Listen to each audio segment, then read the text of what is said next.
اقرأ ورتل باقتدار آناء ليلك والنهار. ازرع بقلبك آية لتفوز في جني الثمار. طب حياتك إنها بالذكر زاهية المنى. قوم لسانك مبحرا معنا على تاج الوقار.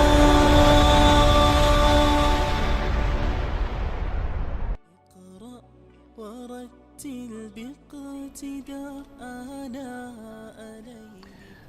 بسم الله الرحمن الرحیم. الحمد لله والصلاة والسلام على رسول الله صلی الله علیه و سلم و علی آله و اصحابه اجمعین. اما بعد، دوستان عزیز، السلام علیکم و رحمت الله و برکاته. بازم خوشحال هستیم که در خدمت شما دوستان عزیز قرار داریم. دوستان عزیز، در برنامه قبلی ما درباره فهم افعال و شروط ازی، کدام شروطی هستند که افعال خالق متعال باید بشناسیم.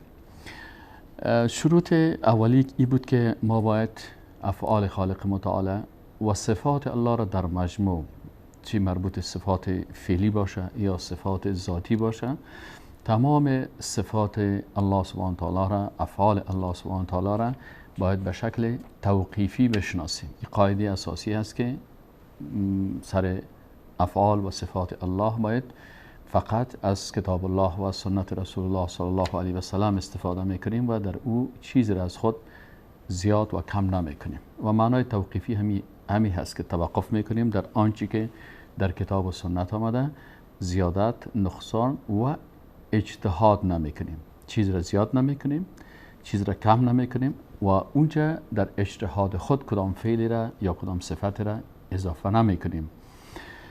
دومی شرطشی بود که تکییف نمیکنیم. تکییف معنیش چی است؟ که کیفیت افعال و صفات خالق متعال سرش بحث نمیکنیم. به خاطر چی؟ به خاطر ازی که صفات الله و افعال الله مربوط به غیب میشن و ما غیب توانایی نداریم که بفهمیم، بلکه آنچه در کتاب و سنت آمده او را میپذیریم و از کیفیت از او که این چه قسم کیفیت داره از او اجتناب میکنیم تا در کیفیت از او بحث نمیکنیم. و این هم گفتیم که ما میفهمیم که صفات الله سبحانه و تعالی و افعال الله کیفیت دارن، ولی ما کیفیت از این افعال نمیفهمیم. مسئله دیگه که ما سرش بحث کردیم که الله سبحانه و تعالی دارای صفات هستند و دارای افعال هستند که مثل صفات و افعال مخلوقات نیستن. از این خاطر علما میگن که لا نمثله، یعنی تمثیل نمیکنیم. نمیگیم که افعال الله یا صفات الله مثل صفات و افعال مخلوق است، مثل و مانند بر از او پیدا نمیکنیم و نمیگیم لیس کمثله شیء. همچنان در صفات الله سبحانه و تعالی چهارمی شرط ای بود که او را تشبیه نمیکنیم، لا نشبهه. پس این قاعده هست که به شکل توقیفی میشناسیم و تکییف نمیکنیم، سومش تمثیل نمیکنیم و چهارمش تشبیه نمیکنیم. این بحثایی بود که در برنامه قبلی خدمت شما دوستان عزیز تقدیم شد. من حیث مقدمه برای شما این بیان کردم. پنجمی شرطی است که باید افعال، صفات و افعال الله را، صفات الله را، صفات فعلیشه و صفات ذاتیشه تفویض میکنیم معنای این صفات و افعال به خالق متعال سبحانه و تعالی. تفویض چی معنی میده؟ تفویض از کلمه فوضه گرفته شده که ما در زبان دری و فارسی او را واگذاری میگیم، یعنی واگذاری کیفیت از او را به الله میگذاریم. و تفویض در اصطلاحی است که حکم نمودن به مجهول بودن کیفیت صفات الله سبحانه و تعالی که او را ما نمیفهمیم، خلاص تفویض میکنیم. ما صفات الله را و افعال الله را معنایش میفهمیم، اما کیفیتش تفویض میکنیم و میگذاریم به خالق متعال سبحانه و تعالی.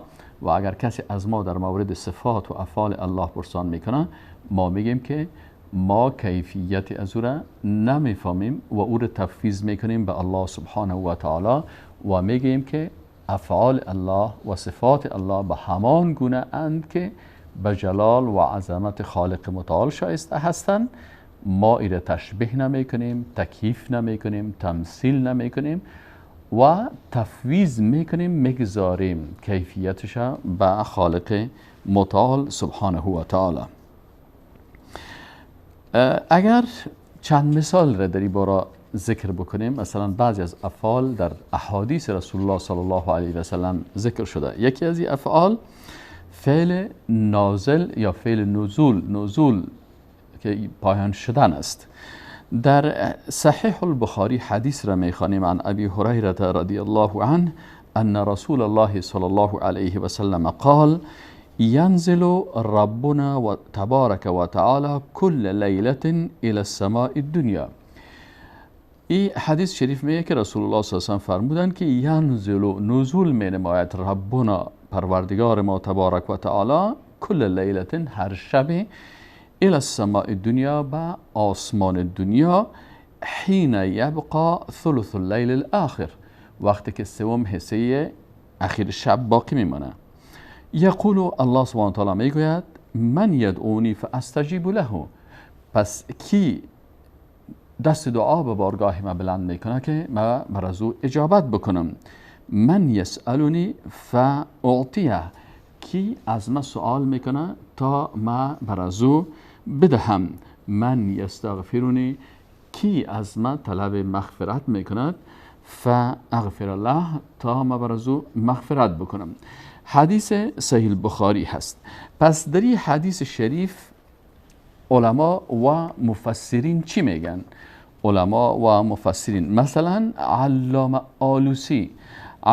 آلوسی اینا در تفسیر روح المعانی که یکی از تفاسیر علمای اهل سنت است، علامه آلوسی چی میگن؟ اینا میگن که نزول و تقدس و تنزیه، یعنی الله سبحانه و تعالی نزول تقدس و تنزیه میکنه، لا نزول تمثیل و تشبیه، اما نزول تمثیل و تشبیه نمیکنه. یعنی الله سبحانه و تعالی نزول میکنه. کدام نزول؟ نزولی که به قدسیت خالق الله سبحانه و تعالی شایسته هست، به عظمت الله شایسته هست. ما کیفیت ازیره به خالق متعال تفویض میکنیم، درباره کیفیت ازی بحث و تحقیق نمیکنیم و ایره تمثیل و تشبیه هم نمیکنیم. یعنی عقیده درست کتاب الله و سنت رسول الله صلی الله علیه و سلم امی هست که ما ایره چی کنیم؟ با نزول الله سبحانه و تعالی ایمان داشته باشیم، نظر به این حدیث قبول داشته باشیم و تشبیه و تمثیل ایره نمیکنیم، بلکه کیفیت از را به الله تفویض میکنیم. فعل دومی فعل خوش شدن است. ما در حدیث صحیح البخاری حدیث داریم که امام بخاری و امام مسلم به شکل متفق علیه اونا چی میکنن؟ اونا روایت میکنن عن ابی حمزه انس ابن مالک رضی الله تعالی عنه قال رسول الله صلی الله علیه و سلم. حدیث است که میگن رسول الله صلی الله علیه و سلم فرمود. رسول الله صلی الله علیه و سلم چی گفتن؟ میگن که رسول الله صلی الله علیه و سلم فرمودن که لله افرح بتوبه عبده من احدکم سقط على بعیره وقد اضله في ارض فلات متفق علیه. خب میگه الله سبحانه و تعالی بسیار خوشحال میشه. ببینید اینجا کلمه افرحو، بسیار فرح یا خوشی.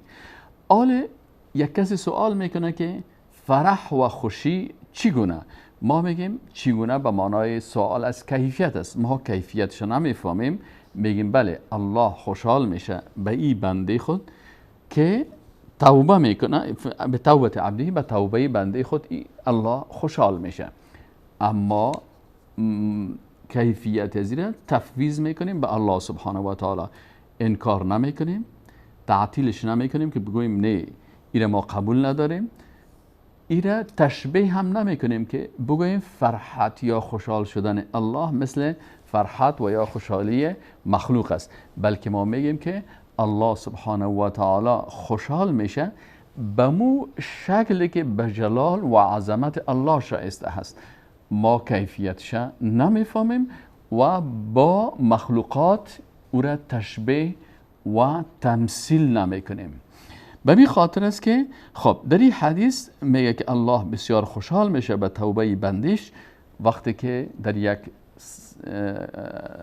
جای میرن، در یک ارض فلا، یعنی در یک سرزمین میره که اونجا بسیار ریگستان است یا سرزمین خشک است و امو شطوری که داره و امو وسایلی که داره کل از اینا را گم میکرده باشه و وقتی دوباره پیدا میکنه بسیار خوشحال میشه وقتی که ناامید میشه از شطور خود، از مال خود، و پس ای او را پیدا میکنه بسیار خوشحال میشه. یعنی مثلا شما تصور بکنید شما در یک جای میرین، راه بسیار دور است، یک دشت بسیار بزرگ است و در این دشت موترتان به همراهتان است، لپتاپتان به همراهتان است، تلفنتان به همراهتان است. شما موتر استارت میکنین، در بین موتر کل چیزا میگذارین، تلفنتان، لپتاپتان میگذارین و تلفنتان هم همه چیز گذاشتین، لپتاپتان و وسایلتان و پولتان و بکسک کل چیزتان همونجا ماندگی است. شما پایین میشین در همین صحرا. خب برای یک چند دقیقه کو طرفین پس میین که نه موتر است، سعی میکنین کل چیز ضایع شد.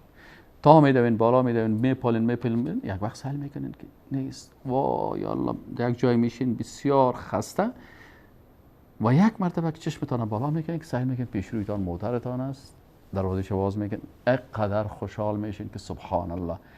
یعنی رسول الله صلی الله علیه و میگه که الله سبحانه و تعالی بسیار خوشحال میشه از اینکه یک بنده عاجز ازی اشتباهی کرده ولی به گناه خود اصرار نمیکنه، بلکه به بارگاه خالق متعال دست دعا بلند میکنه که پروردگارا توبه کردیم، اشتباه کردیم، بار دیگه این کاری گناه را من نمیکنم.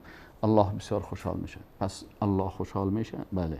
به توبه بنده خود خوشحال میشه؟ بله. از کجا دلیل دارین؟ از حدیث صحیح متفق علیه که امام بخاری و امام مسلم روایت کردن. خب چه قسم خوشحال میشه؟ با خوشحالی مخلوقات را تشبیه و تمثیل نمیکنیم، بلکه میگیم که عمو قسم خوشحال میشه که به جلال و عظمت خالق متعال سبحانه و تعالی شایسته هست.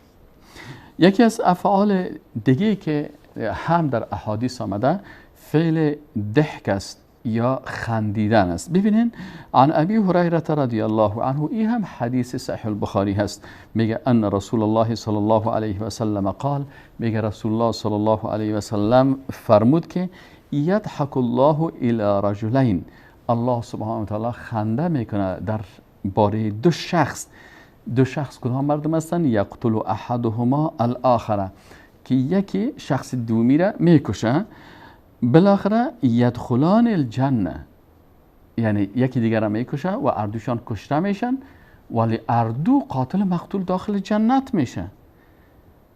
یقاتل هذا فی سبیل الله، یک شخص از اینا مجاهد هستن در راه دین الله جهاد میکنن، در امیجا یک کافر می اینا را به شهادت میرسانه.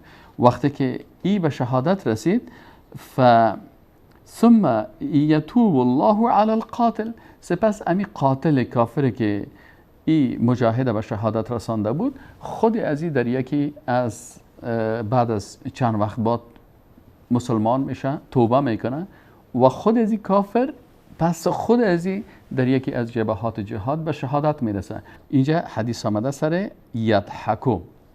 خب ثم یتوب الله علی القاتل فیستشهد، این هم شهید میشه. بناهن اینجا گپ سر از است که از نگاه اعتقادی که در این حدیث شریف فعل یضحکو آمده. یک کسی از ما پرسان میکنه که در اینجا یضحکو آمده، آیا لفظ یضحکو را به خالق متعال استعمال کرده میتونیم؟ در جوابشان میگیم ما چون به قرآن و سنت باور داریم و احادیث صحیح است، بنابراین آنچه در کتاب و سنت آمده بله چون آمده هست ما او را قبول داریم. خب چه قسم خنده میکنه؟ میگیم ما ایره با خنده یا ضحک مخلوقات تشبیه نمیکنیم و تمثیل هم نمیکنیم. کیفیتش ما کیفیتش هم نمیدانیم به خاطر که کیفیتش مجهول است خب وقتی که کیفیتش هم نمیدانیم خیلی چی میگیم؟ میگیم امو قسم ده میکنه که به جلال و عظمت الله سبحانه و تعالی شایسته هست. مثل استوا، وقتی که از امام مالک رحمت الله علیه پرسان شد که کیف استوا، گفت الاستوا معلوم والکیف مجهول. ما میگیم الضحك معلوم والکیف مجهول والسؤال عنه بدعه والایمان به واجب. خب همچنان از جمله از افعالی که ما در اینجا خواندیم فعل ضحک بود و فعل خوش شدن و فعل نزول. بلکه ببینید این افعال هستند که در احادیث رسول الله صلی الله علیه و سلم ثابت است. خب اینجا یک مشکل دیگه که اگر تفویض نکنیم کیفیت، چون بحث ما سر تفویض است، عالی افعال ذکر شده، ما این اگر تفویض نکنیم برای ما چی مشکل پیدا میشه؟ آیا کدام مشکل برای ما پیدا میشه از نگاه اعتقادی؟ بله، اگر تفویض نشن کیفیت از اینا به الله سبحانه و تعالی گذاشته نشن و سر از این بحث شوه و زیاد تحقیق شوه، مثل بعضی کسایی که در این راستا زیادتر بحث و تحقیق میکنن، میخواین در غیب داخل شون، سه مشکل پیدا میشه. مشکل اول مشکل تعویل است. اینجا بعضی کسا هستن که تعویل میکنن. چرا تعویل میکنن؟ به خاطر ازی که اینا در ذهنشان وقتی که نزول میایه، ببین ما گفتیم نزول است یا ضحک است یا استوا هست، افعال الله سبحانه و تعالی ثابت است، ما این تشبیه نمیکنیم. وقتی که با افعال مخلوق تشبیه نکردیم، ظاهرا لفظش مثل که فعل رحیم هم برای مخلوق استعمال میشه، هم برای الله استعمال میشه. فعل علم یعلمو برای مخلوق هم استعمال میشه، برای خالق هم استعمال میشه. لکن علم خالق با علم مخلوق هیچ وقت تشبیه و تمثیل نمیشه. همین قسم رحمت الله با رحمت مخلوق هیچ وقت تشبیه و تمثیل نمیشه. به این شکل صفات افعال نزول و پایین شدن و مثلا ضحک و خوشحال شدن نیست، تشبیه نمیشه. اینا کسایی که تفویض نمیکنن و نمیگن که نه ما معنای از تفویض معنایش ما فهمیدیم، بلکه کیفیتش، کسانی که تفویض نمیکنن برای اینا اول مشکلی پیدا میشه که اینا در تشبیه داخل هستن. چون آل در تشبیه داخل است، خدا از تشبیه چه قسم خارج کنه؟ میگه ما تشبیه نمیکنیم. خیر، اگر تشبیه نمیکردین ضرورت پیدا نمیشد که تعویل بکنین. پس چون در ذهنشان تشبیه هست، این تشبیه ذهنی خودش چه قسم از بین ببرن، مجبور هستن که این تعویل بکنن. افعال خالقه با افعال مخلوق تشبیه کردن، برشان مشکل اعتقادی پیدا شد. از این تشبیهی که در ذهنشان است، از این خدا چه قسم بکشن؟ میگن تعویل میکنیم. پس این کسایی که تفویض نمیکنن، مشکل اولشانی است که باز اینا فرقی مؤوله هستن، تعویل میکنن. بسیاری از اینا چی میکنن؟ یا را تعویل میکنن و میگن بازی افعال، مثلا بعضی افعال و صفات است مثل عین، ید، وجه و افعال مثل نزول، صعود، مجیء، غضب و کلام، باز هر کدام از اینا را تعویل میکنن و معنای اصلی از این نمیگیرن، میرن معنای دیگی رو برای پیدا میکنن. چرا این کارا میکنن؟ میگه والا اگر ما ایره بگوییم باز ای با امرای مخلوق تشبیه میشه. خب ما خود در اول گفتیم با امرای مخلوق تشبیه نکنین. وقتی که ذات الله رو ببینین، ذات الله رو وقتی که شما سخن بگین، خیلی باید در کلش شما تعویل بکنین. چرا؟ القول فی الصفات کالقول فی الذات. اما قسم که در صفات افعال گپ میزنی مثل که در ذات گپ میزنی. حالا مثلا ذات خالق و ذات مخلوق. حالا شما وقتی که ذات خالق میگین، ما میگیم ذات خالق کما یلیق بجلاله و عظمته، خالق متعال. اما قسم است که به جلال و عظمت شایسته است. قل هو الله احد الله الصمد لم یلد ولم یولد ولم یکن له کفوا احد. این قسم در افعال مخلوق هم میگیم که مثلا ذات مخلوق چه قسم است؟ میگیم ذات مخلوق به اون شکلی هست که به اونمو عاجزی و به اونمو ضعف مخلوق شایسته هست. پس کلمه ذات ما هم برای خالق متعال استعمال میکنیم، هم برای مخلوق استعمال میکنیم. لکن هیچ وقت ذات خالق با ذات مخلوق تشبیه و تمثیل نمیکنیم و ذات مخلوق با ذات خالق تشبیه و تمثیل نمیکنیم. از این خاطر بر ما مشکل پیدا نمیشه. عین مشکلی که در ذات پیدا نمیشه در صفات پیدا نمیشه. میگیم صفات نزول و صعود، مجیء، ید، وجه، این آنچه به خالق تعلق داره با جلال و عظمت خالق شایسته هست. ما معنایش میفهمیم، اما کیفیتش به الله تفویض میکنیم. از مخلوق کس به مو شکل است که به مخلوق شایسته است. بنابراین خالق با مخلوق تشبیه نمیکنیم، مخلوق با خالق تشبیه نمیکنیم، مشکل ما حل میشه. اما مشکلی که کسانی که مشبه هستند اینا چون در ذهنشان تشبیه وجود داره، از این خاطر به خاطر فرار از این ذهن که اینا را مشغول نگاه میکنه، پس میگه مجبور هستیم ما اینا تعویل بکنیم. وقتی تعویل پیدا شد، مشکل دومی پیدا میشه که تحریف باز میکنن، بالاخره معنا را از اصل تغییر میدن به معنای دیگر. مثلا یا حرف را زیاد میکنن، به عوض کلمه استوا میگن استولا، لام دهش زیاد میکنن. خب شما از الله که در العیاذ بالله و از رسولش که خوبتر میدانین عربی را. الله میگه استوا، اینا میگه نه ما استوا نمیگیم، استولا میگیم. استغفر الله. پیغمبر میگه استوا، اینا میگه نه ما یک لام زیاد میکنیم، به خاطر ازی که ما استوا را قبول نداریم. متوجه هستین؟ پس اینا در ذهن خود مشبهه هستن، آمدن به خاطر فرار از ذهن خود چی شدن؟ اینا تعویل کردن، معوله شدن و وقتی که تعویل کردن مجبور شدن برای تعویل را پیدا بکنن. اینجا تحریف میکنن الفاظ و کلماتی که در قرآن آمده است و افعال ثابت شده خالق متعال تحریف میکنن، یا تحریف لفظی میکنن و یا هم تحریف معنوی میکنن. و بالاخره اینجا میشه که مشکل خطرناک دیگه برای اینا پیدا میشه که او مشکل تعطیل است. به خاطر ازی که مثلا به خاطر ازی که از او ذهن که برای اینا تشبیه هست از تشبیه فرار بکنن، تعویل میکنن. وقتی که تعویل کردن ید به معنای قدرت میگیرن. وقتی که ید به معنای قدرت شد، در حالی که قدرت صفت دیگه الله، ان الله علی کل شیء قدیر، اونجا ثابت است لفظ قدیر و قادر، او فعل الله آمده. پس اینا وقتی که ید به قدرت چی کردن؟ تعویل کردن، خود او صفت الله که صفت ید است تعطیل شد. و وقت تعطیل شد اینجا مشکل دیگه پیدا میشه که اینا فرقیه معطله میشن. اینی قسم نزول تعطیل میکنن، مجیء تعطیل میکنن، ضحک تعطیل میکنن و استوار تعطیل میکنن و بسیاری از صفات و افعال خالق متعال چی میکنن؟ اینا تعطیل میکنن. به این خاطر یک قاعده اساسی که علمای توحید بیان میکنه که ما تمام اسما و صفات الله را به شکل توقیفی میشناسیم. لا نكيفه ولا نمثله ولا نشبهه ولا نؤوله ولا نحرفه ولا نعطله.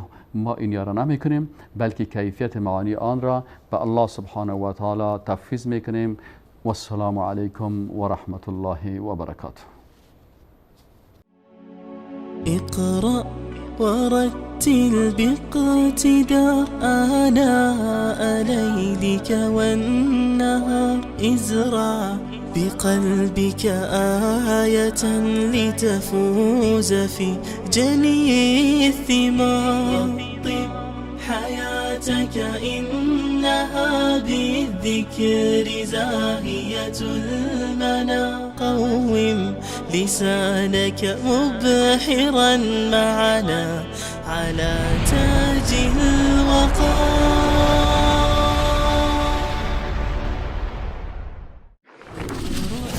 ورتل باقتداء آناء ليلك والنهار. ازرع بقلبك آية لتفوز في جني الثمار.